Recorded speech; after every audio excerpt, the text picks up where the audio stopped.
আসসালামু আলাইকুম। দেখো, আমাদের হচ্ছে যে কোনো গ্রামার পড়তে হলে কিছু ভার্ব সম্পর্কে ধারণা থাকাই লাগবে। তার ভিতরে হচ্ছে অক্সিলারি ভার্ব।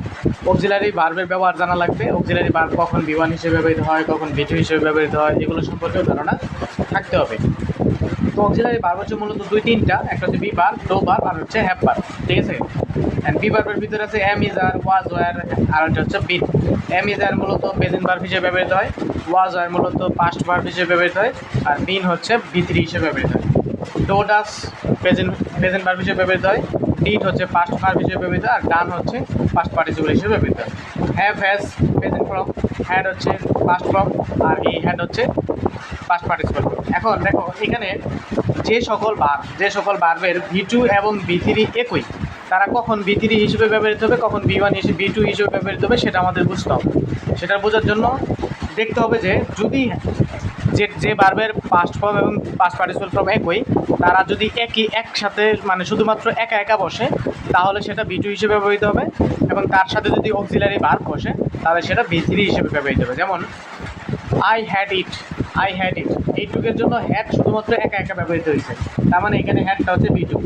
আর এখানে দেখো I have had it, I have had ইট, তার মানে হ্যাডের সাথে অক্সিলারি ভার্ব হ্যাভ আছে, সুতরাং অক্সিলারি ভার্ব প্লাস যদি আমার বি2 থাকে তাহলে সেটা হয়ে যাবে কি বি3, হয়ে যাবে সেটা বি3। এরপরে আসো মোডাল ভার্ব সম্পর্কে আমাদের ধারণা আছে মোটামুটি। মোডাল ভার্বের ভিতরে আছে can, could, shall, should, will, would, may, might, am is are was were, এগুলো হচ্ছে মোডাল ভার্ব। আবার আরও কিছু মোডাল ভার্ব আছে, তার ভিতরে এম ইজ আর ওয়াজ ওয়ারের পরে যদি গোয়িং টু থাকে, এম ইজ আর ওয়াজ ওয়ারের পরে যদি গোয়িং টু থাকে, তাহলে এই গোয়িং টুটা মোডাল অক্সিলারি হিসেবে ব্যবহৃত হবে। অথবা হ্যাভ হ্যাজ হ্যাড টু, হ্যাভের পরে to, have to, has to, had to, have to, has to, had to যদি থাকে তাহলে সেটাও মডাল ভার্ব। তার মানে আমি বুঝতে পারতেছি এম ইজ আর ওয়াজ এর পরে গোয়িং টু থাকলে সেটাও modal verb, have to, has to, had two থাকলেও সেটাও মডাল ভার্ব হিসেবে ব্যবহৃত হবে। এরপর দেখো আমরা এখানে একটা উদাহরণ দিচ্ছি, দেখো সেটা হচ্ছে I can do it, I can do it, তাহলে এখানে ক্যানটা হচ্ছে মোডাল ভার্ব, আর মোডাল ভার্বের পরে সবসময় ভার্বের প্রেজেন্ট ফর্ম হয়, ঠিক আছে, ভার্বের বেস ফর্ম বা প্রেজেন্ট ফর্ম হবে। এরপরে দেখো he is going to open a shop, he is going to open a shop, তাহলে going to is am is are was এর পরে গোয়িং টু আছে, তার মানে একটা মডাল, আর মডালের পরে সবসময় ভার্বের কী ফর্ম, প্রেজেন্ট ফর্ম, তাহলে এখানে ওপেন, যদি আমরা সেটাকে ওপেন্ড দেই তাহলে সেটা হবে না, তার মানে ওপেন্ড হবে না, ওপেন্ড হচ্ছে ওপেন দিলে কাটা, ঠিক আছে। মোডাল অক্সিলারির পর সবসময় ভি1 বসে, যেমন you had to, you had to. এখন দেখো গঠনগত দিক থেকে ভার্ব মূলত দুই প্রকার, একটা হচ্ছে উইক ভার্ব আর একটা হচ্ছে স্ট্রং ভার্ব।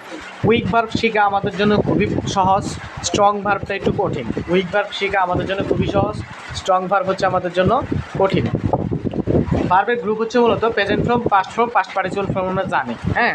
এখন দেখো উইক, দেখো ওয়াক, ওয়াকড, ওয়াকড, ওয়াকড, ঠিক আছে, ওয়াকড।